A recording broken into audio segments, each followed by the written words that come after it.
Hello students, आज हम देखते हैं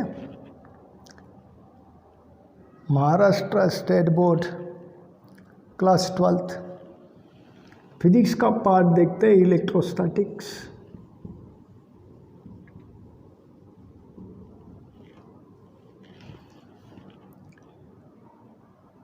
भाई 11th स्टैंडर्ड में इलेक्ट्रोस्टैटिक्स का बेसिक पार्ट था आपके पास। कुछ रिवाइज प्रोग्राम देखते हैं और फिर स्टार्ट करते हैं 12 का टॉपिक अर्थात फ्रॉम गॉस थ्योरम।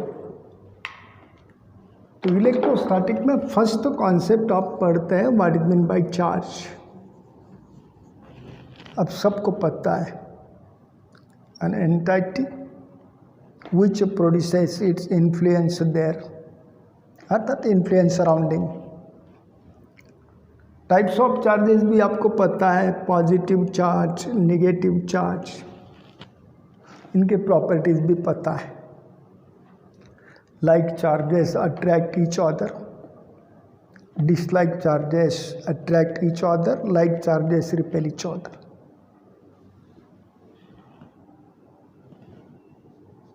फिर हमने ये भी प्रॉपर्टी बोला था कि चार्ज क्यों प्रोड्यूस होता है, तो due to transfer of electrons. Positive charge produce होता है due to loss of electron, negative charge due to gain of electrons. और charge present charge produced always equal to integral multiple of charge on electron होता है। Minimum charge कहीं पे होगा तो that's equal to charge of electron. एक ही electron के ट्रांसफर से जो चार्ज प्रोड्यूस होता है वो मिनिमम होता है, मे बी पॉजिटिव और नेगेटिव। और इसका वैल्यू होता है 1.6 इंटू 10⁻⁻19 कूलम। हम सबको पता है इन मैग्नीट्यूड।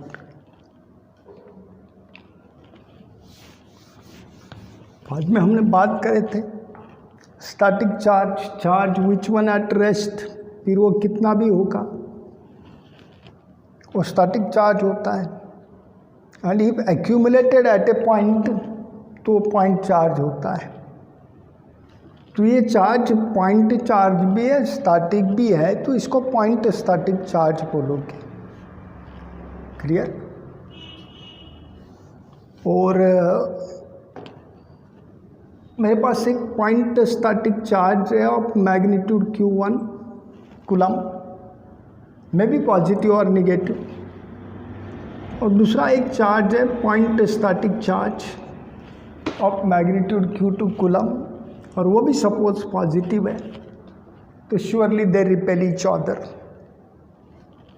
दोनों नेगेटिव हैं तो surely they repel each other, पर एक पॉजिटिव एक नेगेटिव है तो वे अट्रैक्ट करेंगे। एक दूसरे को अट्रैक्ट करते हैं या रिपेल करते हैं, तो इनके बीच में फोर्स ऑफ अट्रैक्शन और रिपल्शन है। And the force of attraction और repulsion between two point and static charges. पहले बता रहा हूँ इन चार्जेस का मैग्नीट्यूड कुछ भी हो, कितने भी कूलम का चार्ज होगा, but they should be point and static.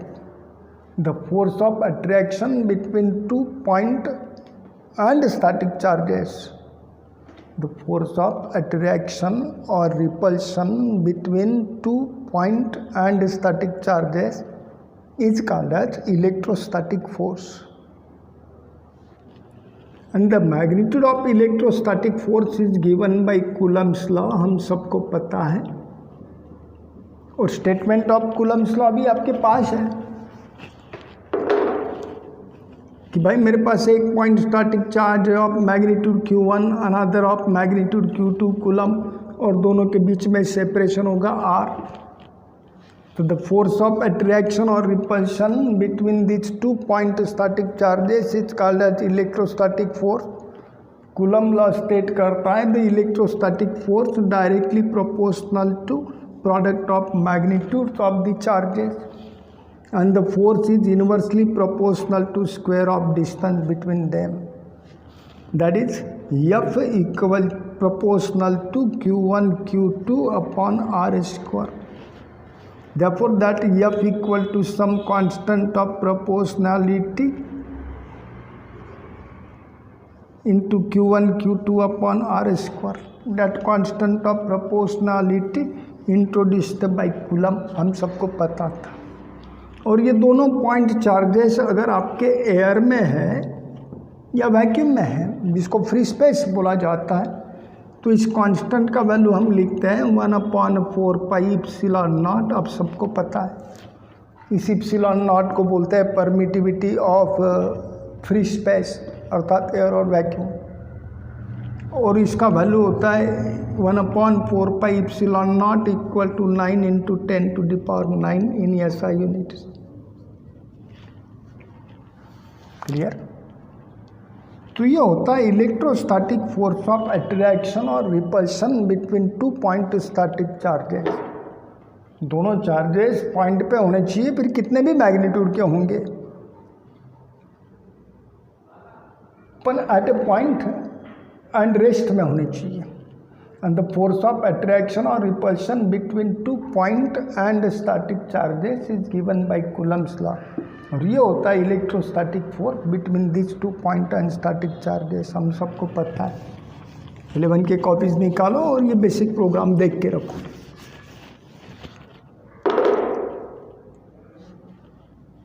तो भाई कूलम्स फोर्स, इलेक्ट्रोस्टैटिक फोर्स का फार्मूला होता है 1/4 pi epsilon naught Q1 Q2 upon R²। Epsilon naught permittivity of free space होता है। इसका मतलब ये दोनों पॉइंट स्टैटिक चार्जेस हमने एयर और वैक्यूम में रखे।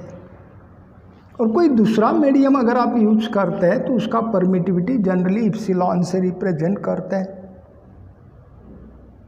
क्लियर? वो होता है आपका absolute permittivity of a medium. फिर यहाँ पे दोनों पॉइंट स्टैटिक चार्जेस अगर और किसी मीडियम में अदर देन एयर और वैक्यूम, तो यहाँ पे लिखोगे आप इप्सिलॉन, और ये होता है आपका इलेक्ट्रोस्टैटिक फोर्स। कोई प्रॉब्लम? गुड। बात करते हैं,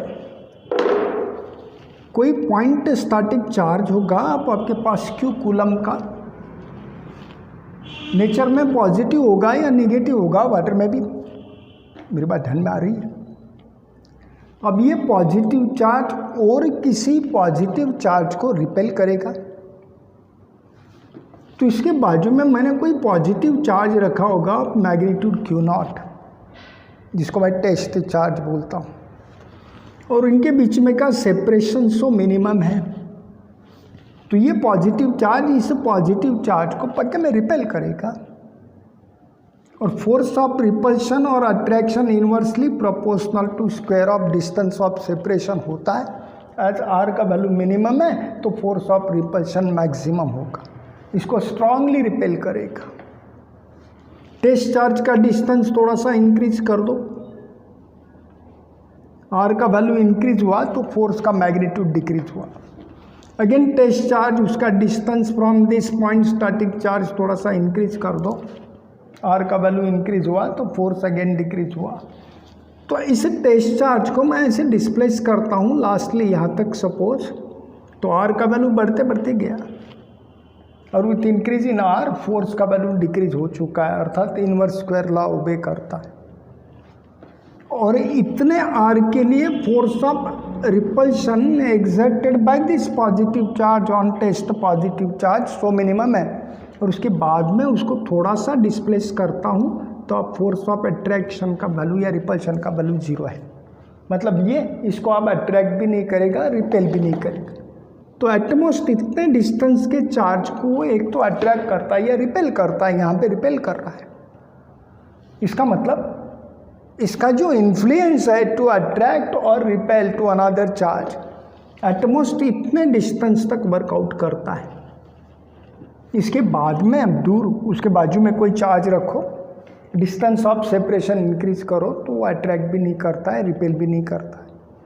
तो that one is the maximum distance from a charge up to which its influence exist, that one called as range of influence.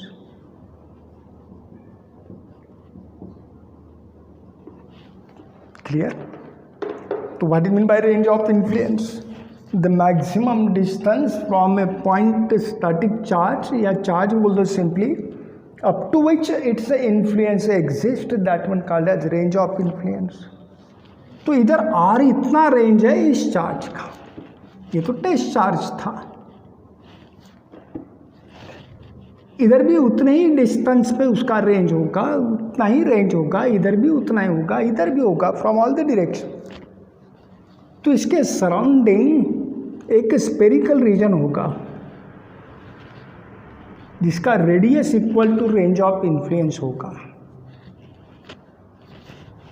और इस स्पेरिकल स्फीयर के अंदर कोई चार्ज अगर आता है तो ये चार्ज पॉजिटिव होगा तो रिपेल करेगा, और निगेटिव होगा तो अट्रैक्ट करेगा। बाहर कोई चार्ज है पॉजिटिव और निगेटिव तो ये अट्रैक्ट भी नहीं करता है, रिपेल भी नहीं करता है।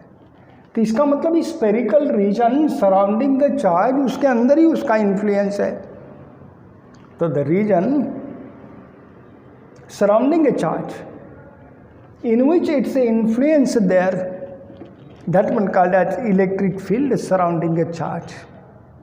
समझा? शॉर्ट में बोल सकते, electric influence surrounding a charge is called as an electric field of that charge. तो ये रहा इस चार्ज का इलेक्ट्रिक फील्ड। कोई प्रॉब्लम? सबके ध्यान में आया? तो व्हाट मीन बाय चार्ज अब सबको पता है, बेसिक पार्ट कर लो, 11th में डेफिनेशंस वगैरह थोड़ी स्टडी करो, फिर भी मैं जस्ट रिवाइज कर रहा हूँ। तो मेरे पास कोई चार्ज है ऑफ मैग्नीट्यूड क्यू, तो हर एक चार्ज के सराउंडिंग उसका इलेक्ट्रिक इन्फ्लुएंस होता ही है। उसके अंदर के चार्ज को एक तो अट्रैक्ट करेगा या रिपेल करेगा। सपोज ये नेगेटिव चार्ज है तो इसके अंदर कोई पॉजिटिव चार्ज है तो उसको अट्रैक्ट करेगा, और निगेटिव है तो उसको रिपेल करेगा। ये होता है आपका electric field surrounding a charge. Electric influence surrounding a charge is called as an electric field of that charge. या फिर बोल सकते हैं the region surrounding a charge in which its influence there called as an electric field of that charge. अब बात करते हैं कि ये नेगेटिव चार्ज पॉजिटिव चार्ज को अट्रैक्ट करता है, और इस इलेक्ट्रिक फील्ड में किसी पॉइंट पे मैंने यूनिट पॉजिटिव चार्ज रखा, 1 कूलम का पॉजिटिव चार्ज 1 कूलम। जैसे आप मैग्नेटिज्म में जाते हैं तो आप यूनिट नॉर्थ पोल कंसीडर करते हैं, दोनों केस एनालॉजियस होती है, ध्यान में रखो। तो ये नेगेटिव चार्ज इस यूनिट पॉजिटिव चार्ज को अट्रैक्ट करेगा और वो इस पाथ के अलॉन्ग ट्रैवल होगा। क्लियर? यहाँ पे रखूँ यूनिट पॉजिटिव चार्ज तो इधर कहीं अट्रैक्ट होगा, यहाँ पे रखूँ तो इधर कहीं अट्रैक्ट होगा। तो यहाँ पे तो इनफाइनाइट नंबर ऑफ पॉइंट्स है इन दिस रीजन, अर्थात इनसाइड एन इलेक्ट्रिक फील्ड। तो किसी भी पॉइंट पे यूनिट पॉजिटिव चार्ज रख के देखो, वो इधर अट्रैक्ट होगा along certain path.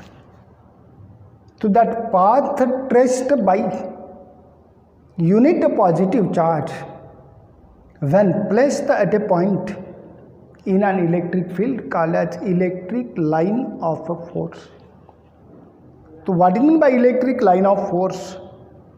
Path traced by unit positive charge, 1 coulomb का positive charge, when placed at a point in an electric field called as electric line of force. Electrostatics का basic concept है electric line of force. तो path traced by unit positive charge when placed at a point in an electric field called as electric line of force. तो हमने बोला कि ये electric field of this point static charge था, इसका मतलब इस पॉइंट स्टैटिक चार्ज के सराउंडिंग उसका इन्फ्लुएंस है, और इस इन्फ्लुएंस में इलेक्ट्रिक लाइन ऑफ फोर्स होती है। क्या होती है? Electric line of force.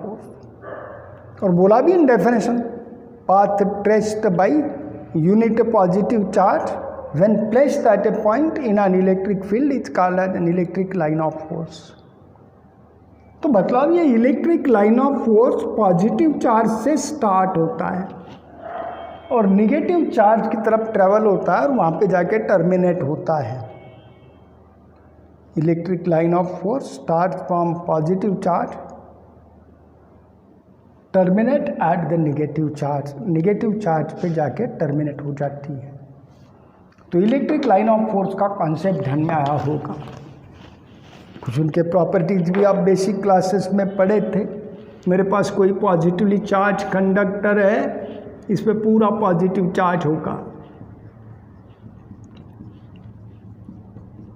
तो हर एक पॉजिटिव चार्ज से एक लाइन ऑफ फोर्स स्टार्ट होती है, किधर को ट्रैवल होती है, टुवर्ड्स द नेगेटिव चार्ज।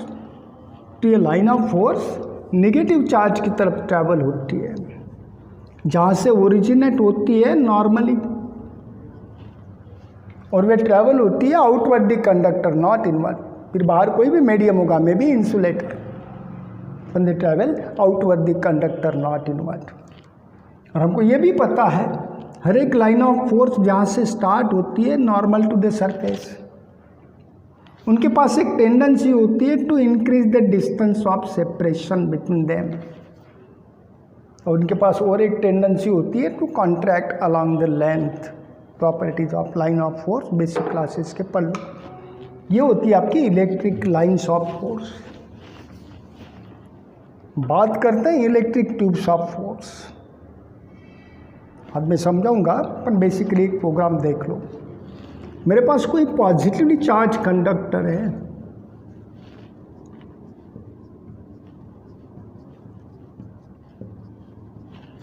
और इस पॉजिटिवली चार्ज कंडक्टर का कोई मैं एलिमेंट्री एरिया कंसीडर करता हूँ, माइनस स्मॉल। वो भी तो पूरा पॉजिटिवली चार्ज होगा, उसका हर एक पॉइंट पॉजिटिवली चार्ज है, और हर एक पॉजिटिव चार्ज से आपको एक लाइन ऑफ फोर्स कंसीडर करना है जो आउटवर्ड ट्रैवल होगा। ऐसा एलिमेंट्री एरिया होगा, हर एक पॉइंट से एक लाइन ऑफ फोर्स कंसीडर कर रहे होंगे जो आउटवर्ड ट्रैवल हो रहा है। तो बाहर लाइन्स ऑफ फोर्स का ऐसा एक ट्यूब लाइक स्ट्रक्चर आपको दिखता है, that one called as tube of a force. क्या बोले? Tube of a force. भाई मैंने बोला मेरे पास कोई सरफेस है, और इस सरफेस को मैंने इस पे यूनिट पॉजिटिव चार्ज डिस्ट्रीब्यूट किया हुआ है यूनिफॉर्मली। 1 कूलम का पॉजिटिव चार्ज पूरे सरफेस पे फैला दिया हुआ है, और इसको मैंने किसी मीडियम में रखा हुआ है जिसका परमिटिविटी इप्सिलॉन है। तो इस 1 कूलम के पॉजिटिव चार्ज से 1 एप्सिलॉन इन नंबर इतनी ट्यूब्स ऑफ फोर्स प्रोड्यूस होती है। कितनी बेटा?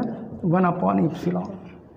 तो ध्यान में रखो, from unit positive charge tubes of force generated it called, sorry, from unit positive charge number of tubes of force generated equal to 1 epsilon in number.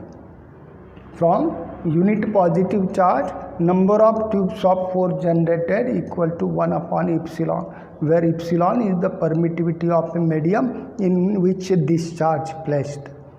तो हमेशा ध्यान में रखो, यूनिट पॉजिटिव चार्ज 1 कूलम का पॉजिटिव चार्ज कितनी tubes of force produce करता है? 1 epsilon in number.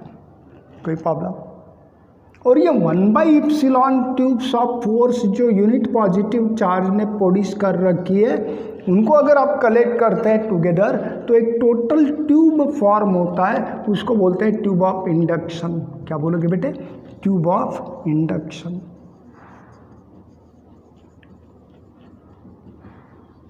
तो ध्यान में आएगा what is mean by tube of force and tubes of induction. तो ध्यान में रखो, हमेशा यूनिट पॉजिटिव चार्ज किसी सरफेस पे है तो वहाँ से tubes of force produced equal to कितना होता है? 1 एप्सिलॉन। और tubes of induction produced equal to कितना होगा? 1। तो बताओ, क्यों पॉजिटिव चार्ज किसी सरफेस पे डिस्ट्रीब्यूटेड है तो tubes of force generated equal to Q epsilon and tubes of induction generated equal to कितना होगा? Q। ध्यान में रखो। चलो ठीक, बात करते हैं स्ट्रेंथ ऑफ इलेक्ट्रिक फील्ड, जिसको आप इलेक्ट्रिक इंटेंसिटी बोलते हैं। क्या फैक्टर होता है? भाई मैंने बोला मेरे पास कोई चार्ज है Q कूलम का, नेचर में पॉजिटिव होगा या निगेटिव होगा, उसके सराउंडिंग खुद का इलेक्ट्रिक फील्ड भी तो होगा। स्फेरिकल रीजन होता है,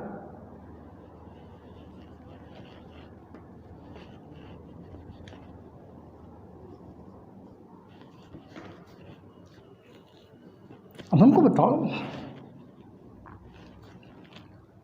ये निगेटिव चार्ज है, सपोज कंसीडर करते हैं negative charge of magnitude q coulomb place that point static charge है, निगेटिव इन नेचर और मैग्नीट्यूड q कूलम, उसके सराउंडिंग उसका इलेक्ट्रिक फील्ड है, और इलेक्ट्रिक फील्ड में ही इसका इलेक्ट्रिक इन्फ्लुएंस होता है, मतलब इसके अंदर ही पॉजिटिव चार्ज को अट्रैक्ट करेगा और निगेटिव चार्ज को रिपेल करेगा। अब हमको बताओ, यहाँ पे हमने कोई टेस्ट चार्ज रखा होगा Q0 और वो पॉजिटिव होगा, इनके बीच में का डिस्टेंस ऑफ सेपरेशन इतना है, और एक स्टैटिक चार्ज या टेस्ट चार्ज यहाँ पे रखता हूँ, डिस्टेंस ऑफ सेपरेशन थोड़ा सा इंक्रीज हो चुका है। अब ये निगेटिव चार्ज इस पॉजिटिव चार्ज को अट्रैक्ट करेगा एंड फोर्स ऑफ अट्रैक्शन और repulsion inversely proportional to square of distance of separation between them होता है। तो यहाँ पे R का वैल्यू मिनिमम है तो फोर्स ऑफ अट्रैक्शन मैक्सिमम होगा, तो इस पॉजिटिव चार्ज को ये निगेटिव चार्ज स्ट्रांगली अट्रैक्ट कर रहा होगा, और यहाँ पे R का वैल्यू इंक्रीज किया तो इस पे जो फोर्स है वो मिनिमम होगा, मतलब इस टेस्ट चार्ज को वो स्ट्रांगली नहीं अट्रैक्ट कर रहा है, थोड़ा वीकली अट्रैक्ट कर रहा है। इसका मतलब इस चार्ज का स्ट्रेंथ टू अट्रैक्ट यहाँ पे मैक्सिमम है और यहाँ पे मिनिमम है, समझा? अलग अलग पॉइंट पे अलग अलग आएगा। जैसा यहाँ पे चार्ज रखो Q कूलम का या Q0, इसको पॉजिटिव होगा तो स्ट्रांगली अट्रैक्ट करेगा, और यहाँ पे रखा तो डिस्टेंस बढ़ गया, वीकली अट्रैक्ट करेगा। इसका मतलब इस चार्ज का स्ट्रेंथ टू अट्रैक्ट और रिपेल पॉइंट्स पे डिपेंड करता है, किसी पॉइंट पे मैक्सिमम है और किसी पॉइंट पे मिनिमम है। इसका मतलब इस इलेक्ट्रिक फील्ड का स्ट्रेंथ टू अट्रैक्ट और रिपेल अलग अलग पॉइंट्स पे अलग अलग आता है, and the strength of electric field to attract or repel at a point in an electric field called as an electric intensity of a charge at that point, या electric intensity of electric field at that point। बोल सकते हैं आप electric intensity of a charge at a point, या फिर electric intensity of electric field at a point. जिस charge का intensity है उसका ही मतलब होता है उसके इलेक्ट्रिक फील्ड का इंटेंसिटी है, और इंटेंसिटी ऐसा फैक्टर है जो किसी point in an electric field ही मेजर किया जाता है एट ए पॉइंट। तो चलो हमको इलेक्ट्रिक इंटेंसिटी डिफाइन करना है। बेसिकली तो ध्यान में आया क्या होता है intensity. Strength of electric field मतलब वो स्ट्रांग है कि वीक है, मतलब फोर्स ऑफ अट्रैक्शन और रिपल्शन वहाँ पे वीक है या स्ट्रांग है, वही होता है स्ट्रेंथ। और strength of electric field at a point in an electric field called at electric intensity of a charge at that point, या electric intensity of electric field at that point. चलो ये charge है Q coulomb का negative in nature, उसका खुद का electric field है और इलेक्ट्रिक फील्ड में कोई पॉइंट P दे रखा है एट ए डिस्टेंस और from that point static charge, और यहाँ पे हमने 1 कूलम का पॉजिटिव चार्ज रखा हुआ है जिसको आप यूनिट पॉजिटिव चार्ज बोलते हैं। अब ये निगेटिव चार्ज इस पॉजिटिव चार्ज को अट्रैक्ट करेगा, और दोनों भी पॉइंट स्टैटिक चार्ज है तो electrostatic force by Coulomb's law उसका मैग्नीट्यूड होगा 1/4 पाई एप्सिलॉन नॉट। सपोज ये सराउंडिंग मीडियम एयर और वैक्यूम है, एयर है, या फिर यहाँ पे कंप्लीट वैक्यूम होगा 1/4 पाई एप्सिलॉन नॉट Q1 मतलब Q कूलम इंटू Q2 मतलब 1/r²। यही फार्मूला होगा electrostatic force 1/4 pi epsilon naught Q1 into Q2 r²। That is F equal to Q/4 pi epsilon naught r²। क्या निकाला है बेटे आपने? Force exerted by a charge on unit positive charge if placed at a point in an electric field called as electric intensity of a charge at that point. Force exerted by a charge on unit positive charge if placed at a point in an electric field called as electric intensity of a charge at that point. अब बोल सकते हैं electric intensity of electric field at that point, क्योंकि electric field इसी charge का था. तो what you mean by electric intensity? Force exerted by a charge on unit positive charge if placed at a point in an electric field called as an electric intensity at that point.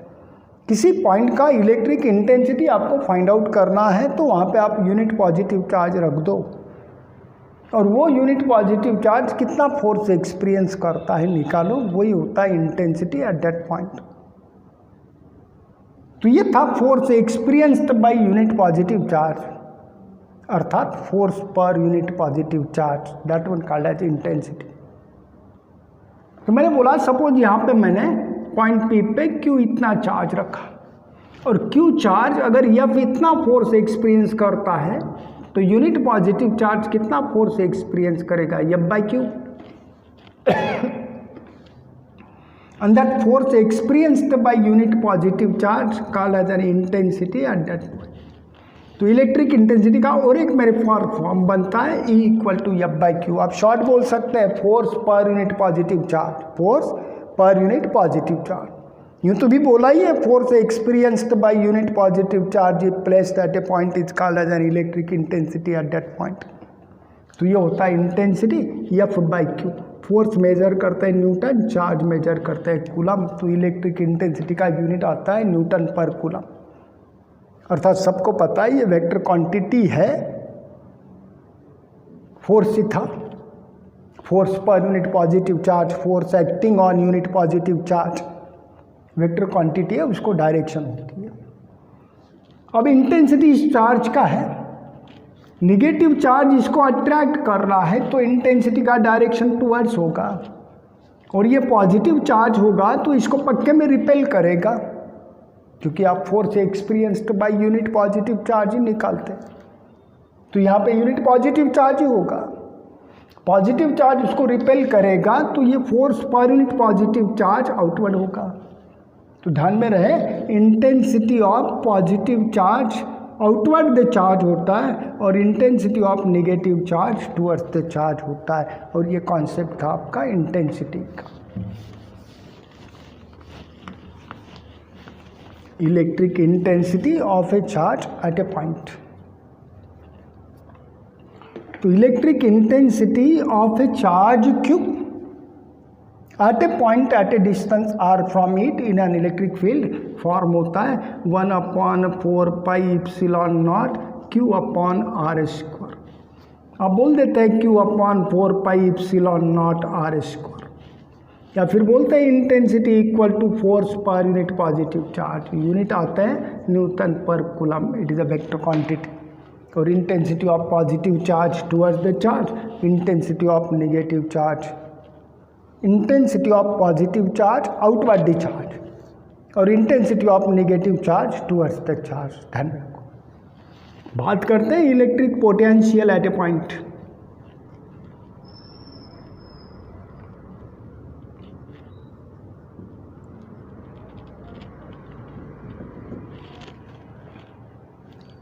Method है, वैसे तो आपने देखा हुआ है, पर आज just revise कर रहा हूँ तो इसका जस्ट फॉर्म शॉर्टली निकाल के बता दूँगा. आपका इलेक्ट्रोस्टैटिक फोर्स कंजर्वेटिव फोर्स होता है, हम सबको पता है, और negative of work done by conservative force potential energy होती है, हम सबको पता है. तो potential energy per unit positive charge को ही पोटेंशियल बोलते हैं. Potential energy per unit positive charge, that one electric potential. Just देखते हैं, मेरे पास कोई चार्ज है क्यू कूलम का, पॉजिटिव चार्ज है, और किसी पॉइंट पी पे मैंने यूनिट पॉजिटिव चार्ज रखा at a distance R from it. Unit positive charge, इसको मैं नेगेटिव ले लेता हूँ. चलो, अब ये नेगेटिव चार्ज इस यूनिट पॉजिटिव चार्ज को क्या करेगा मैन? अट्रैक्ट. कितने फोर्स से? F equal to 1/4πε0 Q/r², correct. तो ये चार्ज कितना डिस्प्लेसमेंट परफॉर्म करेगा, r। तो work done perform equal to कितना होगा, फोर्स इंटू डिस्प्लेसमेंट। तो ये आएगा Q/4πε0 r², एक r कैंसिल हो गया। ये हो गया work done by electrostatic force, और उसको निगेटिव लगा दो। Negative of work done by conservative force is called as potential energy.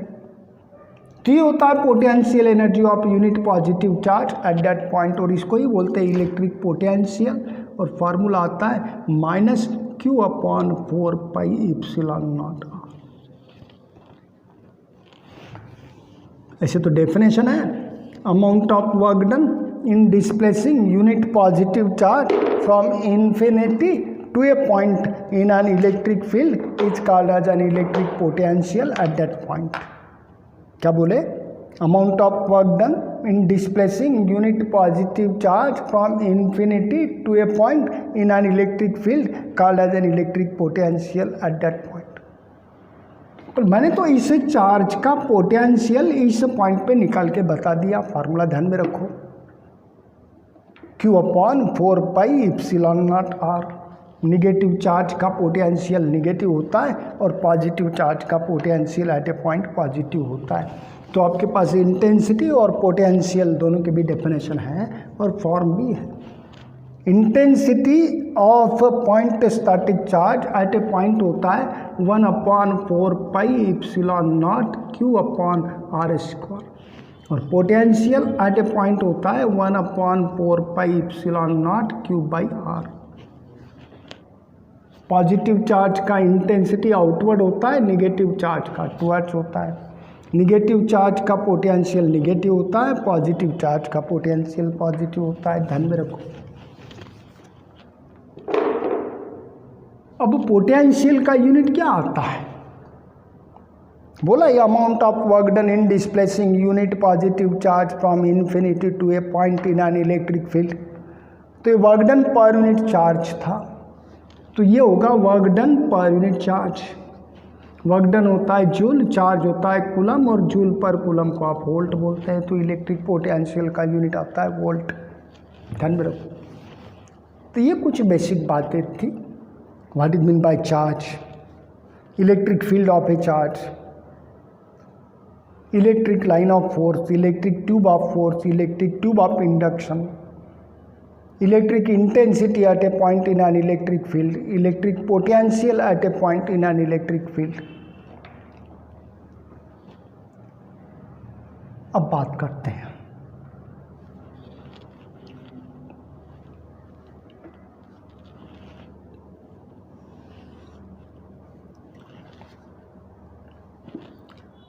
मेरे पास पॉइंट स्टैटिक चार्ज नहीं है, मेरे पास पॉजिटिव चार्ज होगा ऑफ सम मैग्नीट्यूड Q, और इस सरफेस पे यूनिफॉर्मली डिस्ट्रीब्यूटेड है। कैसा होगा, यूनिफॉर्मली डिस्ट्रीब्यूटेड, और इस सरफेस पे नेगेटिव चार्ज होगा और यूनिफॉर्मली डिस्ट्रीब्यूटेड होगा। सपोज डिस्ट्रीब्यूटेड चार्ज, एक्यूमुलेटेड नहीं है एट ए पॉइंट, पूरे सरफेस पे डिस्ट्रीब्यूटेड। व्हाट में भी पर पॉजिटिव चार्ज से आपकी लाइन ऑफ फोर्स स्टार्ट होती है, और लाइन ऑफ फोर्स के कलेक्शन को आपने ट्यूब्स ऑफ फोर्स बोला था। तो आपके पॉजिटिव चार्ज से ट्यूब्स ऑफ फोर्स ओरिजिनेट होती है और नेगेटिव चार्ज पे जाके टर्मिनेट होती है। प्रॉपर्टीज भी आपको पता है, जहाँ से वो ओरिजिनेट होती है, normal to the surface and always travel outward the conductor या सरफेस। तो यहाँ से ये ट्यूब्स ऑफ फोर्स स्टार्ट हो रही है और नेगेटिव चार्ज पे जाके टर्मिनेट होगी।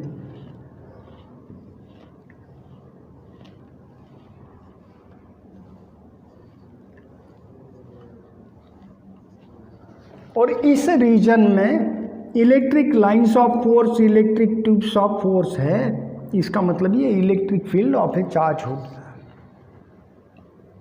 क्लियर? अब जस्ट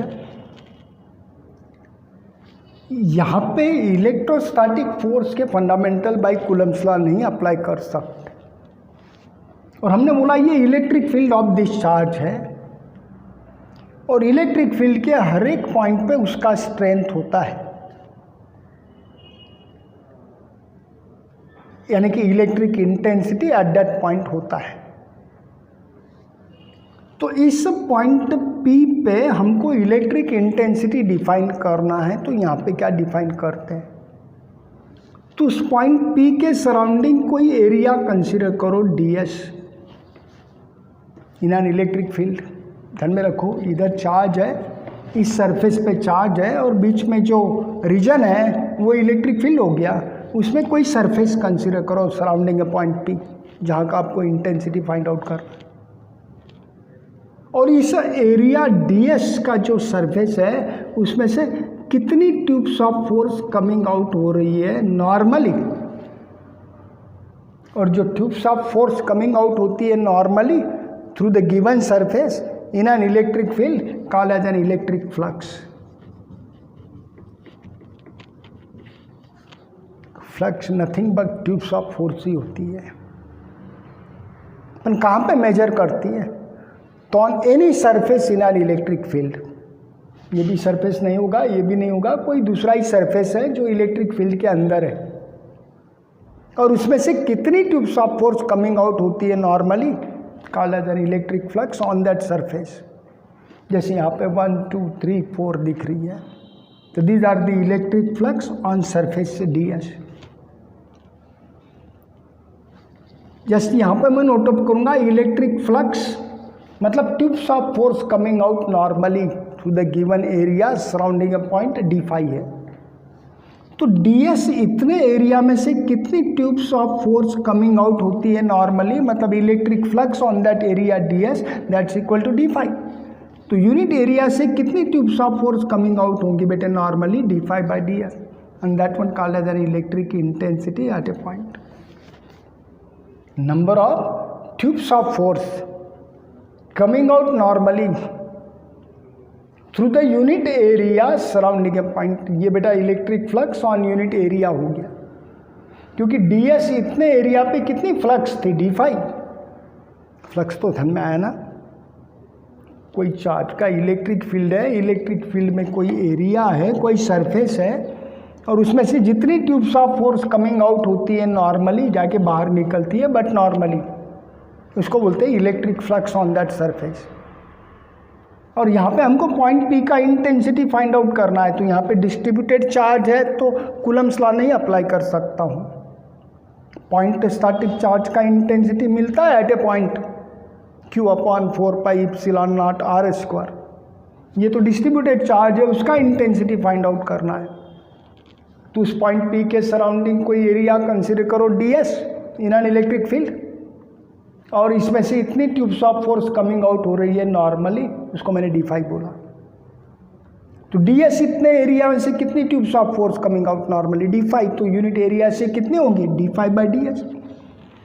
तो what is this, number of tubes of force coming out normally through the unit area surrounding a point in an electric field called as an electric intensity of electric field at that point. बोल सकते हैं electric flux on unit area surrounding a point, that one called as electric intensity at a point. तो बेटे distributed charge का intensity find out करना है तो ये फंडामेंटल अप्लाई करते हैं। Electric flux on unit area surrounding a point बोलो, या tubes of force coming out normally through the unit area surrounding a point in an electric field called as an electric intensity at that point. पर ये tubes of force they should come out normally through that given area, ये भी जरूरी है, उनको ही electric flux बोलते हैं। बाद में हमने बोला था मेरे पास ऐसा कोई सरफेस है, पॉजिटिव पॉजिटिव पॉजिटिव पॉजिटिव, और इधर कोई नेगेटिव चार्ज होगा। अब ये positive charge tube of force produce करता है, ट्यूब ऑफ फोर्स जहाँ से स्टार्ट होती है always normal to the surface, तो ये इधर जाएगा, ये इधर जाएगा, ये इधर जाएगा, यहाँ का इधर जाएगा, यहाँ का इधर जाएगा।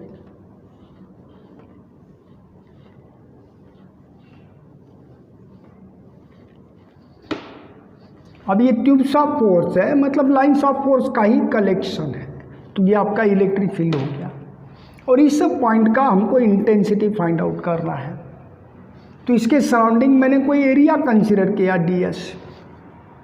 अब इसमें से कितनी tubes of force coming out हो रही नॉर्मली, तो यहाँ पे दिख रहा होगा 1 2 3, बस 3 ही tubes of force coming out हो रही है नॉर्मली, बाकी सब आड़े टेढ़े है।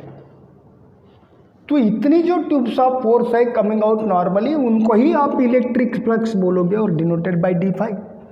तो बताइए on area ds surrounding a point electric flux are d5, मतलब tubes of force coming out normally, and therefore intensity at that point equal to d5 by ds। ये होगा tubes of force coming out normally through the unit area surrounding a point is called as an electric intensity at that point, या electric flux on unit area surrounding a point is called as an electric intensity at that point. कोई problem man? Good. तो हमने बोला electric intensity at a point